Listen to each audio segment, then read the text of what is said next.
police seen mbir moom tàng na ay avis de recherche lay dégg ak ay convocation en tout cas information yu mujjee jot jëlee ko ci Madiambal Diagne xaw ma ñaata lay jar nag mais information la quand même mu ñu xamal que ni Bougane Gueye Dany ñu ngi koy recherché Yérim Seck moom jamono ji yaakaar naa mi ngi dem wuyu ji lu mu tudd yoon keneen ki Diégui Diop aussi démb laata ñu koy gis sax dañu njëkkoon def benn avis de recherche bu ma juumul laata sax moom mi gën def vidéo di ñu xamal ni tey ji 11h dina dem wuyu ji yooyu la enquêteur. Oui, bon, pour le cas Diégui Diop, je pense que fuite bi ci police la jógee. ba document bi génn sur les réseaux sociaux ñu publié ko je pense qu'elle est poursuivie en tout cas pour escroquerie sur les deniers publics. loolu je pense ça rentre dans le compte de la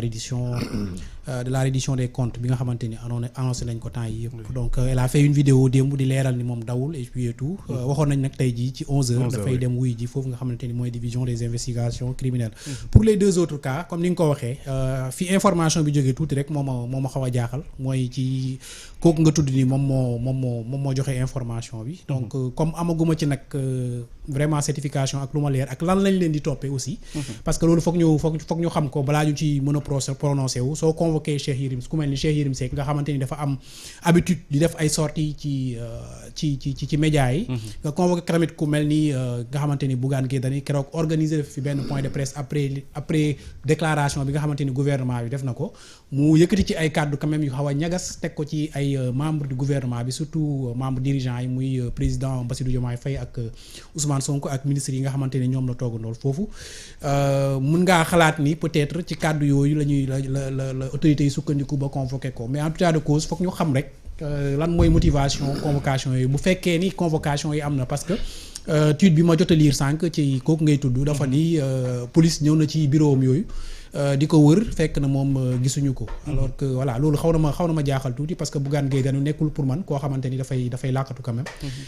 police bu koy wër bu ko convoqué peut-être mun na dem déférer tranquillement à la convocation te c'est pas peut-être un grand bandit boo xamante ni peut-être police da koy wër wala di sànni ay avis de recherche ci moom mais pour ñu mën cee wax daal foog man ma xam au juste lan lañ leen di reprocher ñoom ñooñu pour ba convoquer leen bu fekkee sax convocation am na. alors Ibrahima Anne avocat wu Diégui Diop lu muy dénoncé mooy nee na abus d'autorité la nit balaa ngay lancer avis de recherche que lu mu mel nga envoyé ko convocation ba mu jot ko laata sax ñiy fësal benn document di wane que ni moom kookule Diégui Diop dañ koy wax pour jàpp ko. bon man de vraiment démb moom c'était à ne rien y comprendre quoi. parce que man effectivement avis de recherche bi dig lancé moom laa njëkk a gis mais ensuite automatiquement après on m'a envoyé la vidéo de Diégui Diop disant qu'elle est bien à Kër Ndiaye Lo chez elle tranquillement avec son mari et ses enfants. donc connaissant un peu quand même les compétences et les méthodes d'investigation de la DIC donc il n'aurait pas été très difficile pour elle donc d'aller prendre Diégui Diop si tant est que loolu moo nekkoon son besoin. Bon maintenant je sais pas est-ce que c'est une fuite organisée est-ce que la dame a refusé bon l'avenir peut-être permettra d'y voir clair. Pour ce qui est maintenant du cas de Bougane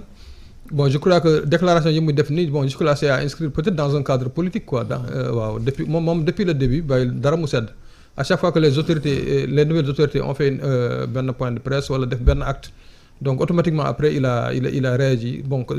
ñoom mook Thierno Bocoum je crois que depuis le début man je me disais que sax ñi bu ñu moytu risque de s'essouffler avant même ñu yàgg ci législative yi donc tellement ils nous avaient habitués à réagir de tic au tac mais dafa mel ne temps yi moom Thierno Bocoum xaw na wàññi tuuti mais Bougane moom il est resté il est resté fidèle à lui-même chaque sortie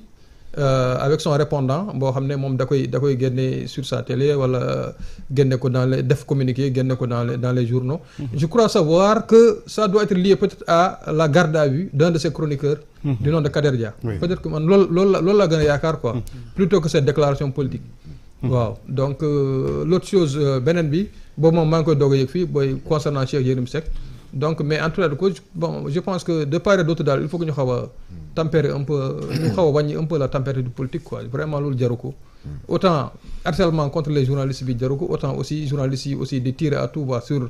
les régimes et les actes qu'ils posent aussi. Bon, c'est vrai qu'il faut que ñu artu dès le départ, mais aussi y a am na ay kii yoo xam ne aussi des fois comme on dit y a des erreurs de jeunesse yoo xam ne pardonnable. Même sa doom des fois day def benn affaire boo xam ne da nga ciy gëmm mu am nag loo xam ne bu ko defee da nga ko ciy corriger. Donc il faut aussi que ñuy vraiment que de part et d'autre daal ñu xaw a wàññi un peu dangar bi. Parce que lii moom bon ça n'avantage personne. D'accord. Man je pense que ça n'avantage ni le pouvoir ni l'opposition. Mais nag au Sénégal les politiques nous ont habitués à ça. Ouais. Donc chauffer la température à ba ci yenn niveau yi bon. Boo nekkee bitim réew sax comme Georges par exemple il revient de fraîchement de l'extérieur boo fa toogee di lire Seneweb di lire internet. Notamment Seneweb bon parce que je dis Seneweb parce que c'est peut-être le plus lu donc félicitations à eux. Donc booy lire Seneweb tu as l'impression que le pays est à feu et à sang. Man c'est toujours l'impression que j'ai eue en 2012 j'étais parti au Maroc pendant les au lendemain des législatives, mais j'avais l'impression que le pays était à feu et à sang. Mais boo ñëwaatee fii tu te rends compte que bon c'est juste des Sénégalaiseries bon ñun noonu la ñu yàlla bindee. Donc on aime chauffer la température. D'accord. Mais il faut je crois qu'il faut que ñu wàññi ko parce que quand même le Sénégal est interdépendant de l'extérieur donc son climat doit être propice à ce que ñenn ñi duñu am benn ñaaw njort ci. À l'investissement daal. Voilà surtout man côté boobu laay waxee. D'accord alors wax na ko léegi Kader aussi di seen naataango yéen chroniqueurs yi tey jii mu nekk ci loxoy yoon Georges Nesta ñenn ñi jàpp ni que voilà recul démocratique la parce que ay délit d'opinion moom jàppoon nañ ni que après Macky Sall dootuñu ko fi déggati wala da nga jàpp ni kàddu yu mu yëkkati ci wàllum immigration clandestine du ay kàddu yu ñu war a jël à la légère comme ça. waaw délit d'opinion je crois que loolu képp koo xam ne démocratie ak liberté d'expression soxal na la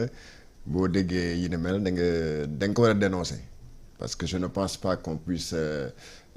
nga nekk journaliste wala nga nekk chroniqueur ou quelque chose comme ça koy xam ne intervenir dans les médias que nu mën laa wër wala ñu convoquer la parce que tout simplement tu as tenu des propos yoo xam ne ça n'engage peut-être que c'est ton point de vue politique. Quand ça rentre, tant que ça rentre, tant que ça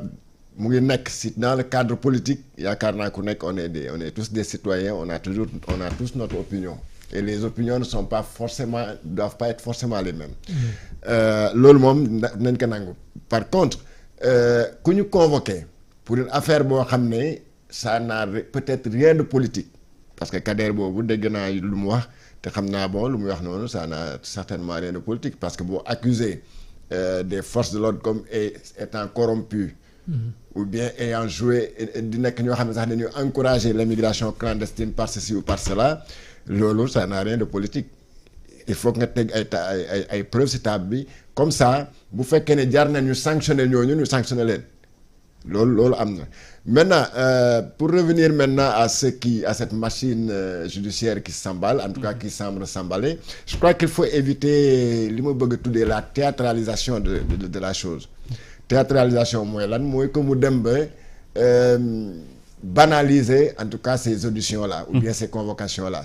te banaliser ko weesuwul chaque jour ba xëy nga dégg ne woo nañu Pape Matar woo nañu Ibrahima Anne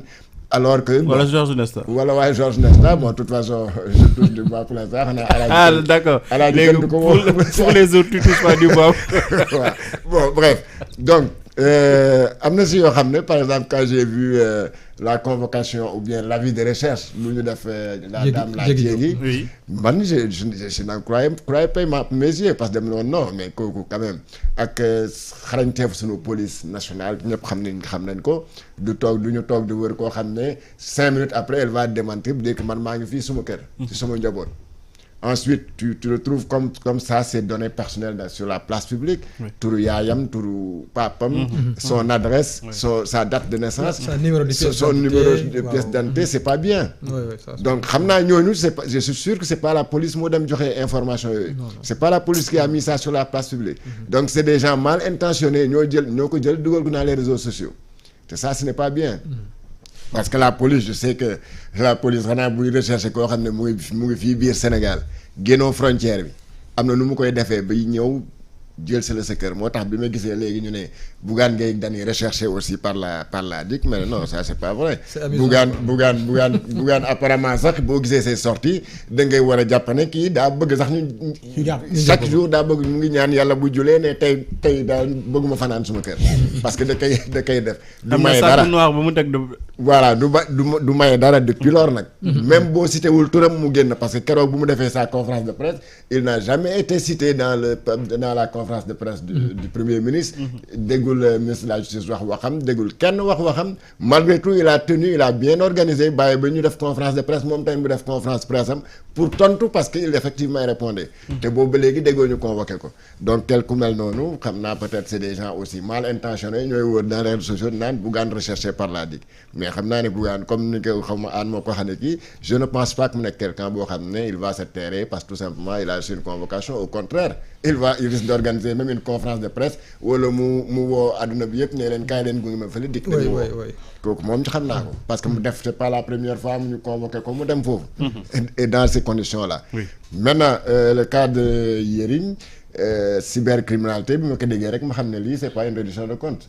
la cybercriminalité man de jusqu'à ma preuve du contraire xaw ma leen ñuy dugg ci ay dans des trucs yoo xam ne bon c'est pour et puis il n'a pas géré en tout cas l'argent public. On ne peut pas lui reprocher peut-être d'avoir détourné la caisse de l'État. Si c'est la cybercriminalité, moom ça doit être peut-être une publication peut-être sur les réseaux sociaux. Cybercriminalité d'habitude c'est ça. En tout cas des messages ou des publications dans les réseaux sociaux etc. Mais en tout état de cause bon il faut éviter cette théâtralisation-là xam nga demoon nañ fii mos naa ko wax ba ku ñu woo DIC rek da ngay ne voilà yokk naa benn paragraphe suma CV. mos nañ ma convoqué DIC. te am na opposant yoo xam ne tey loolu rek la ñuy ñaan maanaam ñu convoqué leen gis naa fi sax benn opposant ñu convoqué keroog mu ne je suis le premier opposant à être convoqué à la DIC kooku daal di ko def ndam lu rëy sax Bah Diakhaté waaw Bah Diakhaté donc ñu mel noonu faut l'éviter c'est-à-dire day dem ba dem DIC sax mel ni dem marché te loolu il faut l'éviter te souvent bu ñu génnee aussi dañuy continuer ci lu ñu nekk ça donne une mauvaise impression Ibrahima Anne wax na ko léegi ku nekk à l'extérieur da nga yaakaar ne bon Sénégal c'est un pays boo xam ne la démocratie entre parenthèses parce qu'il y a de nouvelles autorités qui sont là qui te convoquent pour un oui ou pour un non. D'accord alors benn mbir boo xamante ni wax na ko léegi mi données à caractère personnel yi nga xamante ni ñu ngi koy partager ci réseaux sociaux yi loolu aussi yaakaaroon nañu ni c'est révolu kenn dootu ko fi gisati comme ni ñu ko fi gisee woon ak Ousmane Sonko bañ ko jàppee jël ay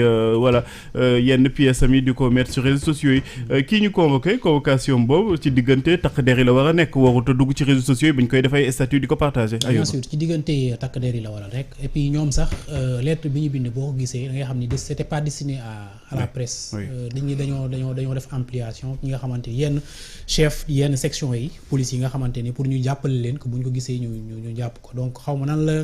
document bi def nag bu retrouver wu entre des gens qui l'ont mis sur les réseaux sociaux. Au début quand j'ai reçu le document j'ai pas bien lu j'ai publié sur ma page Facebook après j'ai supprimé parce que j'ai lu entre-temps qu'il y avait des nu mu tuddati identification am yeeg turam ak numéro d'identité mais tout après j'ai immédiatement supprimé le document parce que voilà c'est des données personnelles de gens yoo xamante ni mi ngi ci internet bi nga def ko ci donc c'est des choses vraiment à éviter et puis pour revenir sur ce que Georges li mu doon wax léegi mooy éviter la théâtralisation surtout de ces convocations là et je pense que vraiment police ak section de recherche am nañu ay dossiers yu bari yoo xamante ne yu am importance yoo xamante ne askan bi mi ngi leen ciy xaar muy surtout dans le domaine de la reddition des comptes ak boo xamante ni dem nañ ba lever li nga xamante ni mooy abroger li nga xamante ni mooy loi d'amnistie bi muy ñu defaraat justice ñi nga xamante ni ñoom la répression bi dal seen kaw diggante 2021 ba 2024 mais vouloir convoquer coûte que coûte des gens qui n'ont rien à voir avec ça par exemple un Cheikh Yérim Seck su fekkee li ñu ko convoqué c'est un délit d'opinion sortie bu mu def la ci médias yi boo xamante ni daf ci wax lu ñagas peut-être ñi nga xamante ni ñooy autorités yi bu fekkee Bougane tamit loolu lañ ko convoqué moi je trouve que ces convocations là n'ont pas leur raison d'être ils ont plus urgent en tout cas à faire les nouvelles autorités qui reddition des comptes bi il y a énormément de dossiers émanant des rapports de la Cour des comptes IGE yoo xamante ni mën nañ ko activer que di convoquer fi mu toll nii ay nit ñoo xamante ni dañuy nekk di opposé wu wala di wax seen opinion ci li nga xamante ni moom mooy doxalinu réew mi à la longue après dafay indi une banalisation comme ni ko Georges doon wax léegi des convocations devant la DIC après nag opposition bi nga xamante ni moo fi nekk avec après day profité ci loolu pour vraiment gàkkal deru ñi nga xamante ni ñooy nouvelle autorités yi au niveau des organisations internationales loolu dafa am solo li ñuy wax liberté d'expression liberté d'opinion dafa doon loo xamante ni tey jii bu partenaires techniques et financiers ak bailleurs yi di décider pour investir ñëw wala def partenariat ak benn dëkk dañuy xool ci critères yi la yoo xamante ni la dañ ciy xool te waruñu nangu nouvelle autorités yi ci bu ñuy commencer bëgg gàkkal deru Sénégal ci fànn woowu bu ñu waruñu ko nangu parce que après opposition bi da koy jël après daal di koy matérialiser ko après ñu instrumentaliser ko au niveau international te loolu pour man war nañ ko bañ. d'accord alors ñu dem ci beneen point bi c'est bon. voilà beneen point bi di mbirum élection législative ak tête de liste ñu xamal ñu Ibrahima que ni Macky Sall moo nar a nekk tête de liste benn coalition